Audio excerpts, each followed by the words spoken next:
గాంధీ భవన్ లో political affairs committee భేటీ జరుగుతుంది. TPCC chief Mahesh Kumar Goud అధ్యక్షతన ఈ సమావేశం జరుగుతుంది. రాష్ట్రంలో అద్భుతమైన ప్రజాపాలన సాగుతోందని మహేష్ కుమార్ గౌడ్ తెలిపారు. ఏఐసీసీ సూచనలతో అనుకున్న లక్ష్యాల మేరకు పనిచేస్తున్నామన్నారు. దేశానికి ఆదర్శంగా ఉండే విధంగా పాలన సాగుతోందని, అనేక సంక్షేమ అభివృద్ధి కార్యక్రమాలు అమలు చేస్తున్నామని తెలిపారు. ఆయన దేశంలో ఏ రాష్ట్రంలో జరగని విధంగా పథకాలు ఉన్నాయని పేర్కొన్నారు. జై బాపు, జై భీమ్, సంవిధాన్, సంస్థాగత నిర్మాణం తదితర కార్యక్రమాలపై మరింత దృష్టి సారించాలని తెలిపారు. గ్రామాల్లో ప్రభుత్వ పథకాలను, అభివృద్ధి కార్యక్రమాలను విస్తృతంగా ప్రచారం చేయాలని నేతలకు సూచించారు. ఆయన రైతు భరోసా ఒక మంచి కార్యక్రమమని, ఇది గతంలో ఎన్నడూ లేని విధంగా 9 రోజుల్లో 9,000 కోట్లు రైతులకు ఇవ్వడం జరిగిందన్నారు. ఈ రోజు అన్ని ప్రాంతాలలో పెద్ద ఎత్తున ఉత్సవాలు ఘనంగా చేయాలని టీపీసీసీ చీఫ్ సూచించారు. రైట్, ఇక దీనికి సంబంధించి మరిన్ని పూర్తి అప్డేట్స్ గాంధీ భవన్ నుంచి మా స్పెషల్ కరెస్పాండెంట్ సునీల్ అందిస్తారు. సునీల్,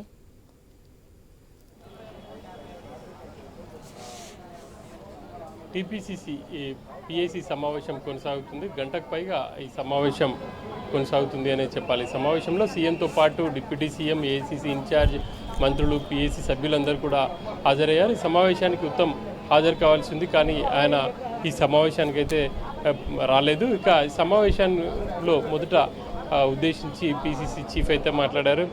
ఇప్పటి వరకు ఏఐసీసీ ఇచ్చినటువంటి కార్యక్రమాలని పిసిసి క్షేత్రస్థాయిలో తీసుకువెళ్తూ ఉంది.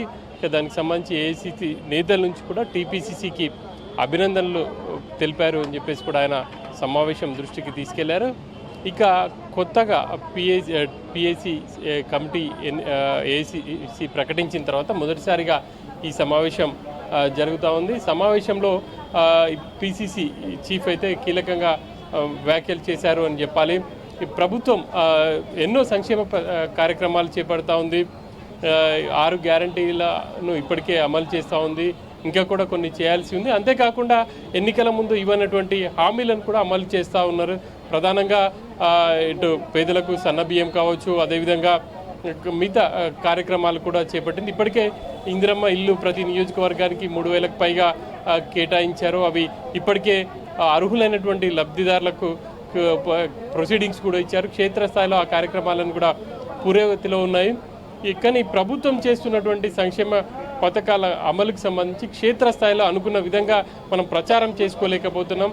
సో ఆ దిశగా మరింతగా కృషి చేయాల్సినటువంటి అవసరం ఉంది. ప్రతి ఒక్కరు కూడా ఆ క్యాడర్ని అంటే క్యాడర్కి ఆ దిశగా చైతన్యం చేసే విధంగా ప్రభుత్వ కార్యక్రమాలను ప్రజల్లోకి తీసుకెళ్లే విధంగా కృషి చేయాలి అని చెప్పేసి కూడా ఆయన చెప్తూ వచ్చారు. ఇక ఇప్పటికే అమలవుతున్నటువంటి సంక్షేమ కార్యక్రమాలతో పాటు రాబోయే రోజుల్లో కూడా మరిన్ని సంక్షేమ కార్యక్రమాలు చేపట్టబోతున్నాం. దేశంలో ఏ రాష్ట్రంలో చేపట్టినన్ని సంక్షేమ కార్యక్రమాలు తెలంగాణలో కొనసాగుతున్నాయి. గత ప్రభుత్వం అంటే గతంలో ఉన్నటువంటి సంక్షేమ కార్యక్రమాలను కొనసాగిస్తున్నాయి. కొత్తగా కాంగ్రెస్ పార్టీ అధికారంలోకి వచ్చిన 1.5 కాలంలో చాలా ఇంప్లిమెంట్ చేశామని చెప్పేసి ఆయన చెప్తూ వచ్చారు. ఇక ఏఐసీసీ పిలుపు మేరకు జై బాపు, జై సంవిధాన్ కార్యక్రమాల్ని మరింత విస్తృతం చేయాల్సినటువంటి అవసరం ఉంది. ఇప్పటికే ఆ కార్యక్రమాల్ని నియోజకవర్గ కేంద్రాల్లో ఏర్పాటు చేసినప్పటికీ ఇంకా కూడా గ్రామ స్థాయిలో ఆ కార్యక్రమాల్ని తీసుకువెళ్ళాలి అన్నది పిఏసీ సమావేశంలో ముందుంచారు. ఇంకా స్థానిక సంస్థల ఎన్నికలు మరికొద్ది రోజుల్లో రాబోతున్నాయి. ఇప్పటికే దీనికి సంబంధించి క్యాడర్లో కొంత కన్ఫ్యూజన్ ఉంది. ఇక ప్రభుత్వం వచ్చి కూడా దాదాపు సంవత్సరంన్నర కావస్తుంది. ఇప్పటికీ కూడా స్థానిక సంస్థల ఎన్నికల నిర్వహణకు ప్రభుత్వం ఎటువంటి నిర్ణయం తీసుకోలేదు. మరి ఎప్పటి వరకు నిర్ణయం తీసుకుంటుంది, ఇంకా మరి క్యాడర్ని ఎలా ముందుకు తీసుకెళ్ళాలి? వాళ్ళు ఇప్పటికే క్యాడర్ కొంత నిరాశ నిస్పృహాలకు కూడా ఉన్నట్టు ప్రచారం అయితే ఉంది. సో వాళ్ళల్లో ఉత్సాహం నింపే విధంగా ఎలా ముందుకు వెళ్ళాలనేది కూడా సమావేశంలో చర్చిస్తూ ఉన్నారు. స్థానిక సంస్థల ఎన్నికలకు సంబంధించి కూడా క్యాడర్కి ఒక క్లారిటీ ఇవ్వాలి అనేది పిఏసీలో నిర్ణయం తీసుకోబోతున్నట్టు తెలుస్తూ ఉంది. కులగణన, అదేవిధంగా ఎస్సీ రిజర్వేషన్ వర్గీకరణ కూడా దేశంలో మొట్టమొదటిసారిగా తెలంగాణలోనే చేశాం. కానీ అనుకున్న స్థాయిలో దాన్ని ఇంకా కూడా ప్రచారం చేయాల్సిన అవసరం ఉంది. బీసీలకు 42% రిజర్వేషన్ కల్పిస్తామని చెప్పేసి కామారెడ్డి డిక్లరేషన్లో ప్రకటించాం.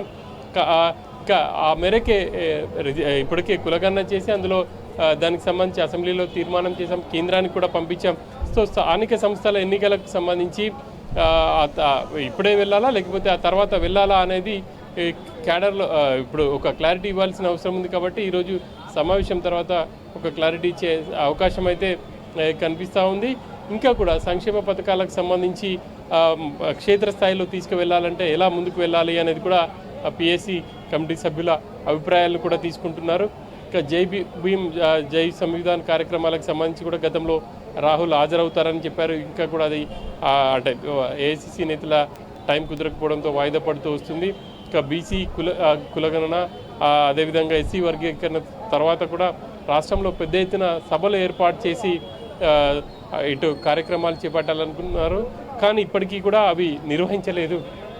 ఎప్పటికప్పుడు అనివార్య కారణాల్లో వాయిదా పడుతూ వస్తుంది. సో ఈరోజు సమావేశంలో వాటికి సంబంధించి కూడా ఒక టైం ఫిక్స్ చేసుకునే అవకాశం అయితే ఉంది. ఎస్సీ వర్గీకరణకు సంబంధించి దళితులతో పెద్ద ఎత్తున ఒక సభ ఏర్పాటు చేయాలని చెప్పేసి నిర్ణయం తీసుకుంటున్నట్టు తెలుస్తూ ఉంది. అదేవిధంగా బీసీలకు 42% రిజర్వేషన్ కల్పనకు కాంగ్రెస్ పార్టీ కట్టుబడి ఉంది. కాబట్టి పార్టీ పరంగా ఆ మేరకు నిర్ణయం తీసుకొని లోకల్ బాడీ ఎన్నికల్లో ఖచ్చితంగా అవకాశాలు కల్పిస్తామని చెప్పేసి కూడా హామీ ఇవ్వబోతున్నారు. ఆ దిశగా సభలు ఏర్పాటు చేసే దిశగా కూడా ఒక రూట్ మ్యాప్ అయితే ఖరారు చేస్తూ ఉన్నారు.